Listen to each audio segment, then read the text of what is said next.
Hello and welcome again to the Writer Review. This is Eric Carruth Writer, and this week we're going to be taking a look back at the 2002 James Bond spy action espionage film titled Die Another Day. Now, Die Another Day runs for 2 hours and 13 minutes long. It is directed by Lee Tamahori. It is produced by the same people who have done previous James Bond films in the past. That is Michael G. Wilson and Barbara Broccoli. The script was written by Neil Purvis and Robert Wade.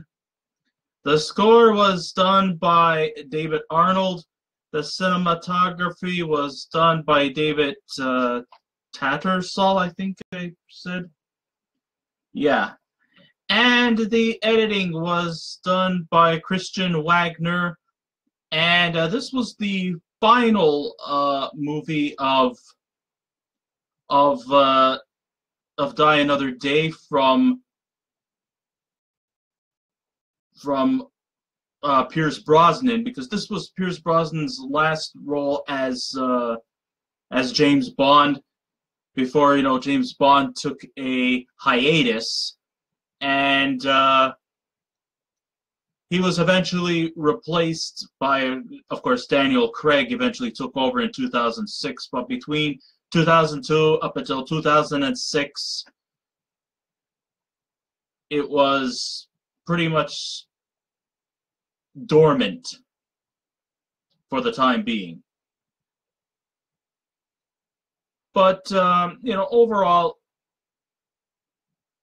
I actually would like to say that this was probably, I guess you could say, a good send-off for Pierce Brosnan and company. Rounding out the other cast, we have Halle Berry. She was in it. Toby Stephens. This was the film debut for Rosamund Pike. We also had Yune, Judi Dench as M. We have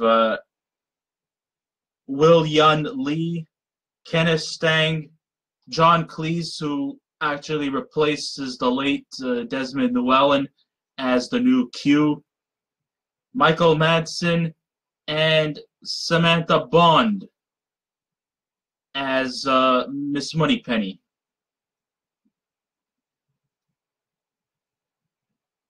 So, what did I think of this movie? Did it pan out good? Was this a great send-off for Pierce Brosnan?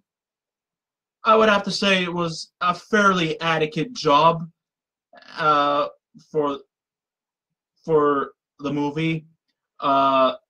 Personally, I think this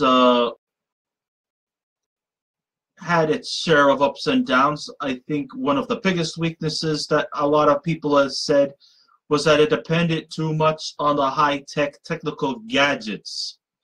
This is probably where the biggest weakness was, but I really didn't see this. I mean, I'm glad that we were given a little bit of a reality take of the movie, but I don't think that people should have complained too much about it. I mean, it was fairly adequate at best.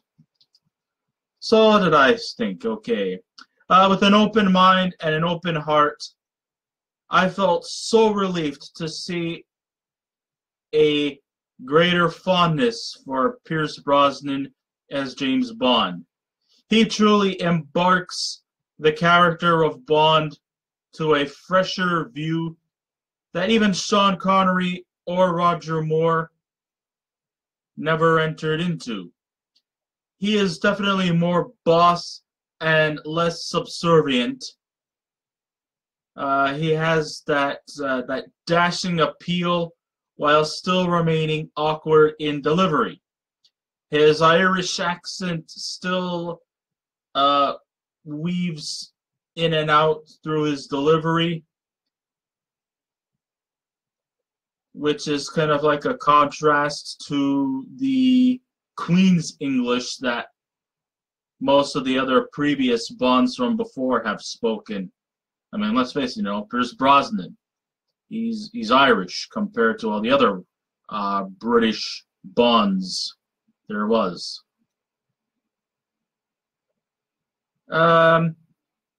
Here he plays a surreal character while refraining to make him out that way.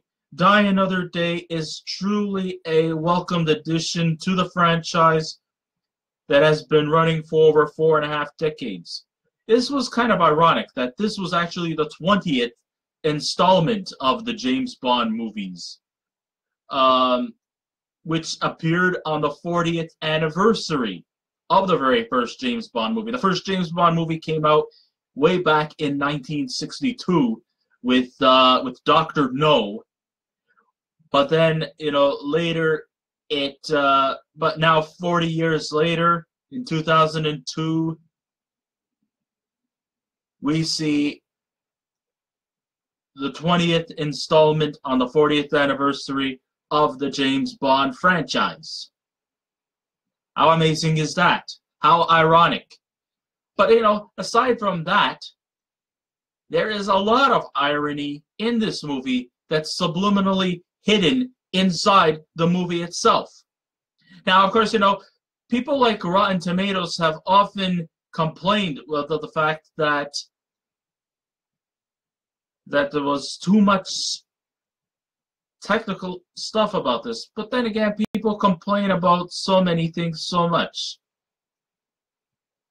Well, it's time for some people at times to get their heads out of their asses and sometimes appreciate the efforts that people do when they make movies.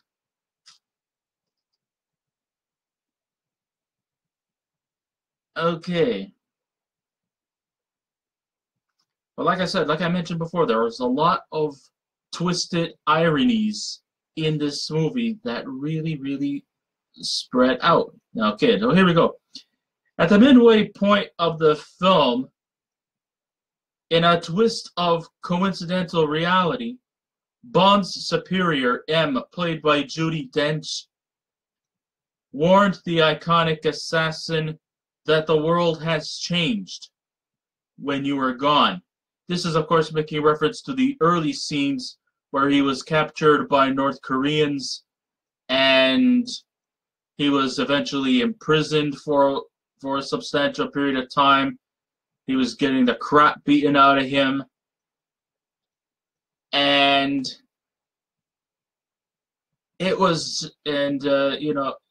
she actually released him, not on account of good intention,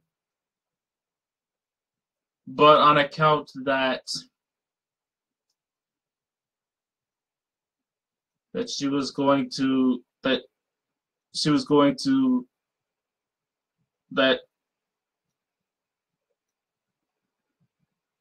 evaluate him, to see if he is still coherent, to see if he is still up to the task, to see if he still has what it takes to be an assassin.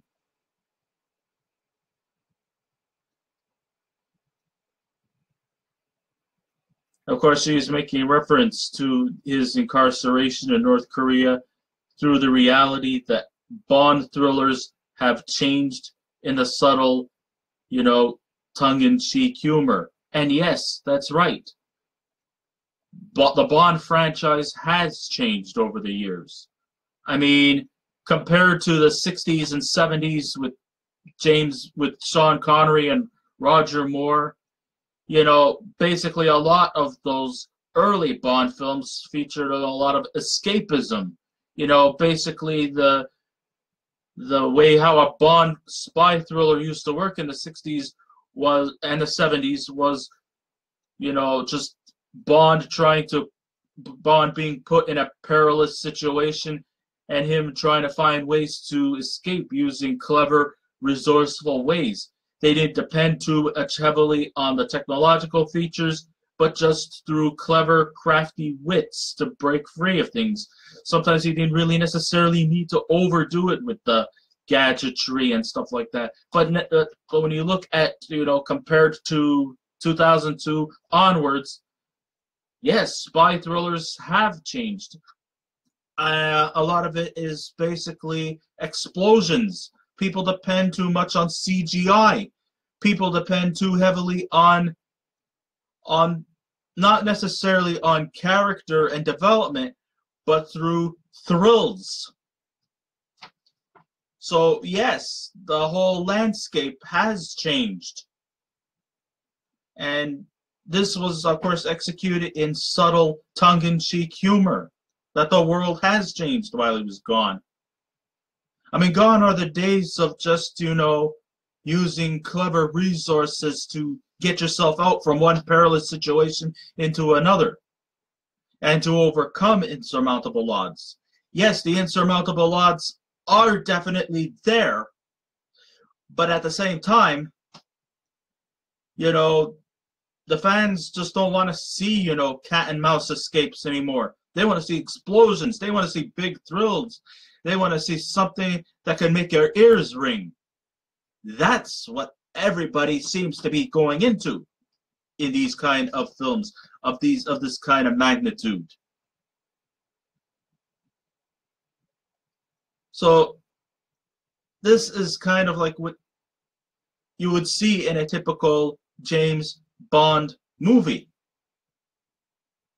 And that just doesn't apply to just James Bond. I mean, it also applies to other spy films of similar magnitude. Like your Jason Bourne. They also seem to depend a lot on, clever resourcefulness, but also at the same time, the fans will be more intrigued by explosions, car chases, stuff like that. I mean, that's something that you did see in the other Sean Connery, Roger Moore, Timothy Dalton spy thrillers of the James Bond franchise and of Jason Bourne. But it's just a little bit different.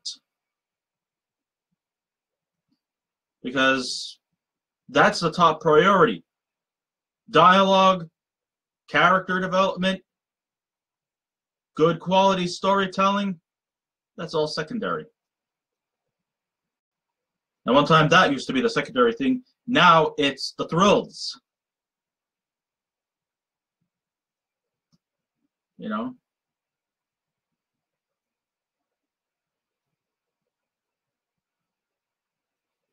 And I'll tell you one thing. Sure, there are definitely weird stunt moments, like Bond surfing on a glacier that was melted from a laser beam from out of nowhere.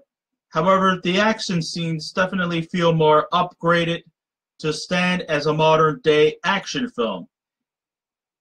And, many people have often complained about Bond being somewhat borderline misogynistic. And, that he's a chauvinist. And that most of the Bond girls in this movie are just nothing more than just damsels in distress, waiting for their suave, charismatic spy action assassin hero to rescue them and to also do some tonsil hockey between the sheets. That's kind of like the negative thing about Bond, is that yes, he was a chauvinist pig. Yes, he was sexist. And many people might probably think that that kind of modus operandi is vile, disgusting, and morally reprehensible. But this guy has to live his life like it is his last day on Earth, which is kind of understanding because, hey, he's an assassin. I mean, he could be dead tomorrow. I mean, the guy practically literally has to have eyes in the back of his head. I mean, he just can't sit around and take any kind of shit. that's kind of like the gist of James Bond. I know it's sexist. I know it's offensive. I know that many people will be turned off by that. But I guess that's kind of just his reality. But here, just like the world has changed, so is the perspective of women depicted in this movie. So when we are first introduced to the latest Bond girl, her name is Jinx, played by Halle Berry. We see a bit of her through the eyes of the original Bond girl, Ursula Andress from Dr. No, like from the opening scene, you know, where she's surfing and she's kind of wearing sort of a similar kind of swimming suits, sort of similar to Ursula Andress's role. I guess this is kind of like a pay and an homage to Dr. No, which was released 40 years prior to Die Another Day.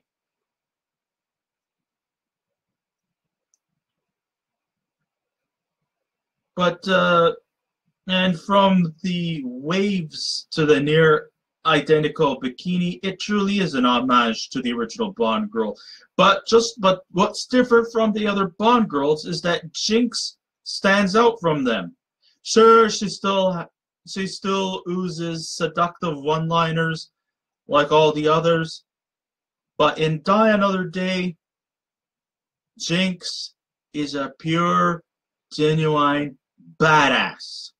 And she doesn't seem to be somewhat, you know, like in distress like all the other Bond girls, at least not to a large extent.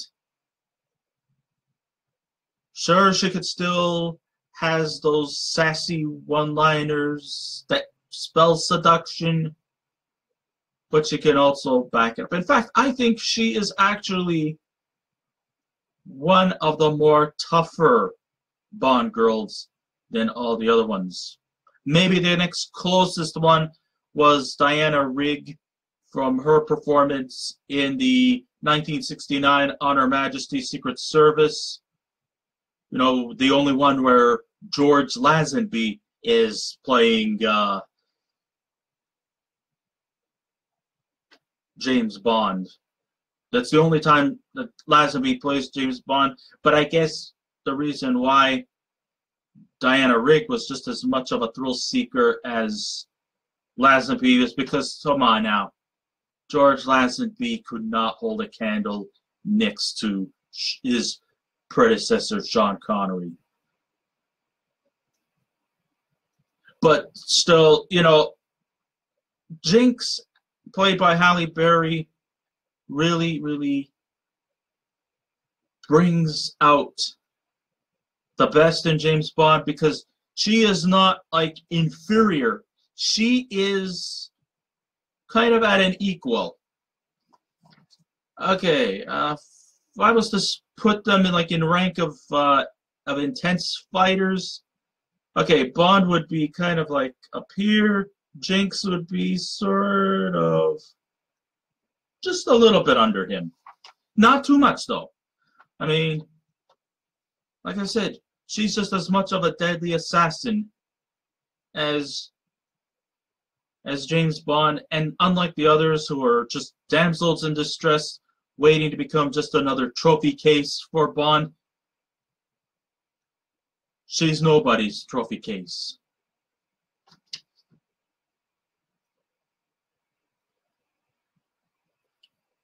The opening scenes do definitely garner some original elements as we're introduced to the villains. Not as caricatured cartoon characters, but real, and might seem more reality-based as of this writing. Located in the North Korean military base under the watchful dictatorship of Colonel Tan Sun Moon, played by Will Yun Lee, who is illegally cashing in weapons in exchange for African conflict diamonds, which seems to have had a planted impact on one of the villains named Zhao, played by Ricky Yune. Yeah, I mean, he's got like these diamonds, like kind of almost like glued to his face. And when you think about James Bond being kidnapped by a North Korean dictator or a North Korean army official, it almost is such sad irony true to this day. I mean, come to think of it, when you think of Korean leader Kim Jong-un, he looks like a fucking Bond villain himself with those pudgy cheeks and that evil grimace, that evil smile. He looks just like a fucking Bond villain, I tell you. He does. I mean, all he needs is maybe a little hairless pussycat, and he could be almost like a Dr. Evil gone Oriental, like an Oriental Dr. Evil. Or all he has to do is shave his head bald, and voila, he's like Ernest Stavro Blofeld come to life. It's just really, really ironic. Oh, yeah. Well, hey, you gotta go light in a James Bond movie because it doesn't just depend too much on action and thrillers too. There's also a lot of comical elements. And there have been some people who complained that the comical elements had kind of disappeared compared to the other previous Bond films. But then again, like I said, it's the thrills, it's the explosions, it's the action stuff. I mean, it's trying to compete with, you know, like the Die Hard movies, the Jason Bournes. You know, they have to try to make it kind of like it has to be sort of a tough act to follow, so to speak. You know, competition. So it makes the world go around. Think about it.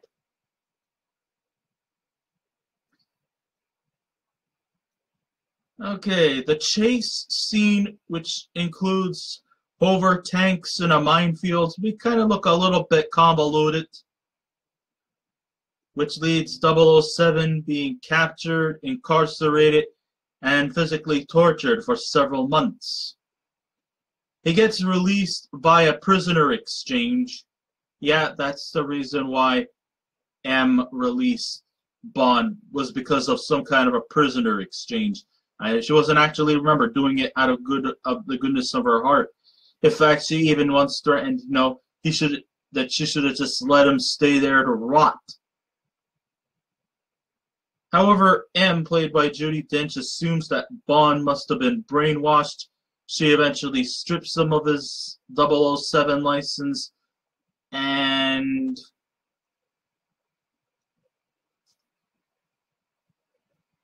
so he was like, I don't know if he was temporarily fired, but of course, you know, because of the situations that he had to deal with, she eventually did rehire him, and, you know, because let's face it, you can't fire Bond, no matter how hard you try.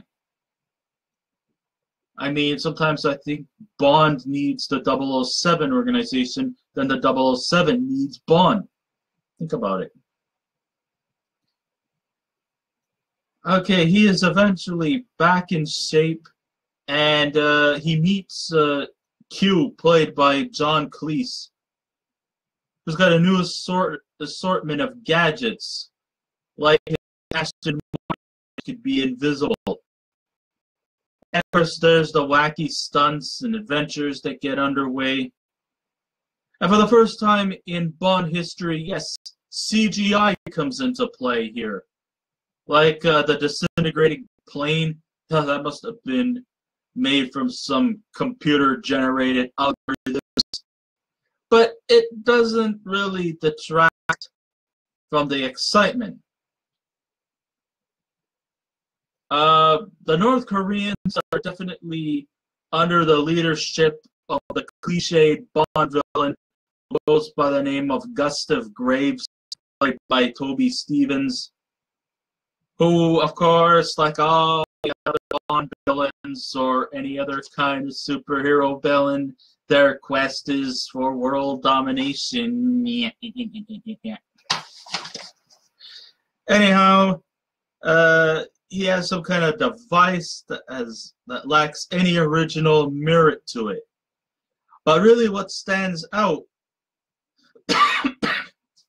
sorry about that, is that his secret hideout is in an ice house located in Iceland, and his mirror device, he's got some kind of mirror device. It's used to generate heat on Earth, which is more trouble than good, as the ice house starts to melt and Jinx is held hostage as the water rises towards the ceiling. Now you see, this kind of generated mirror device is supposed to sort of like sink holes through the iceberg. And hey, you want to talk about some more ironic coincidences? Not all ironic coincidences are led with humor or anything assorted from that. But it also, you also have to sort of take into consideration that, you know, with the stuff about global warming and things like that, this is actually something that, you know, maybe we must have to sort of, you know, take into consideration, you know, with the ice caps melting and the wildlife and the animals that are slowly dying off, becoming on the brink of extinction, and with the water level rising. This movie kind of like gives a demonstration or a subliminal approach without necessarily going to preachiness about the effects of global warming and what impact it could have on us if we don't get our act together, if we don't get our shit straight. I hope we've all start to learn to take swimming lessons, because if the water levels keep rising, we're going to have to learn to swim like the sharks. Either that or swim away from the sharks. So this is just a little what you would call food for thought. Something that you should just sort of, you know, take into consideration. It's not trying to be preachy or any of that or anything like that. Just to be precautious. Just take proper precautions, that's all. And I guess this is kind of like what our villain is trying to demonstrate to us. Sometimes not all Bond villains are one-dimensional in terms of just being psychopathic madmen or trying to dominate the world, but I guess their contribution to dominate the world is to trim the fat. Well, if you want to rise the water levels by melting icebergs, you're not just trimming the fat, you're going to send us all to the brink of extinction. I don't think we have that kind of composure to stay submerged for a long period of time. Remember, we're land creatures. We're strictly terra firma.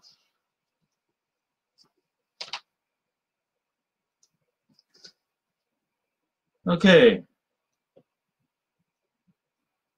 Let's see. Where was I? Though it's surreal. Okay. Though it's surreal that the room she's in doesn't melt, but we'll leave that up to the experts to sort of theorize their opinions. Other notable characters in this movie is Rosamund Pike. Rosamund Pike actually, this is her debut film. She plays, of course, the character named Miranda Frost. Since this is set in the icy taverns in Reykjavik,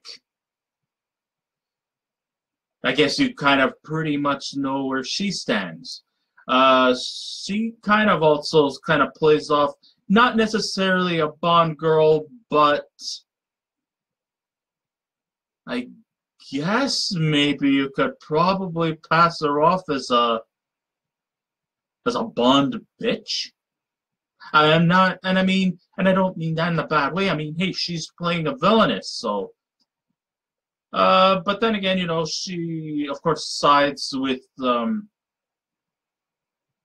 Gustav Graves, who actually is secretly hiding an identity thing of his own. So you know, she's pretty much on her side. I mean, I guess it just comes par for the fact that her name happens to be Frost. Wink, wink. Yeah. I mean, it doesn't take brains to know which side she's on. And then we have Damien Falco, played by Michael Madsen, who, of course, many people may remember him as Mr. Blonde from Quentin Tarantino's Reservoir Dogs. Of course, he's named after villains from cinematic past. We have Miss Moneypenny, played by Samantha Bond. No relation. All kidding aside. Yeah, she also turns in a great role as she has her fun in the sun as she virtually flirts with Bond. Still, I still think Lois Maxwell will always be the definitive Miss Moneypenny. I don't know. I guess Lois Maxwell always had that kind of flirtious appeal to James Bond. I mean, I'm sure Naomi Harris, if she continues to reprise her role as Moneypenny, I'm sure she still has potential to be very good, but we want to see her in more stuff before we can actually really go on the Moneypenny trail here. But I still think Samantha Bond I think she was still kind of a bit underused.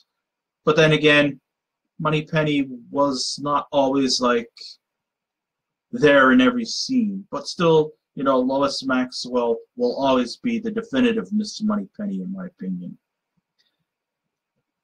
Under the direction of Lee Tamahori, who, of course, directed the previous movie called Mulholland Falls, this New Zealander of the...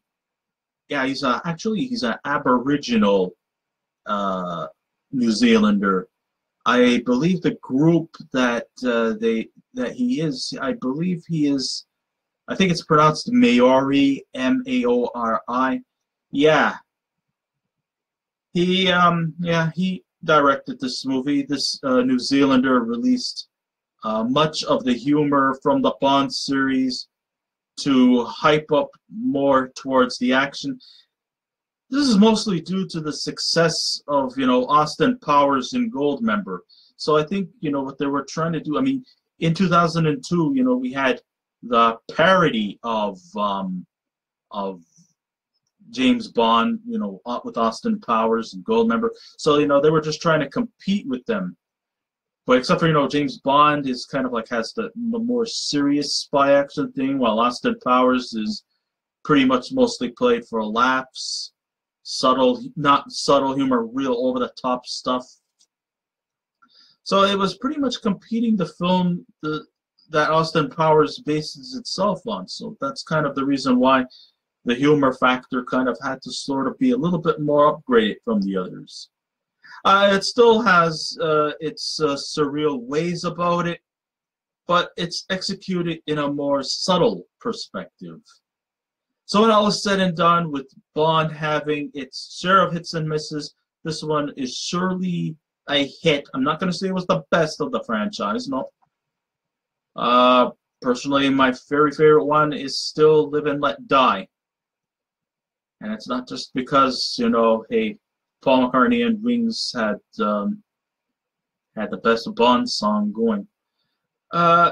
It's not the best Bond out there, but it's pretty up there with the best. I mean, over the past few years, you know, the Bond franchise has had its share of hits and misses. This one was a hit. Not perfect.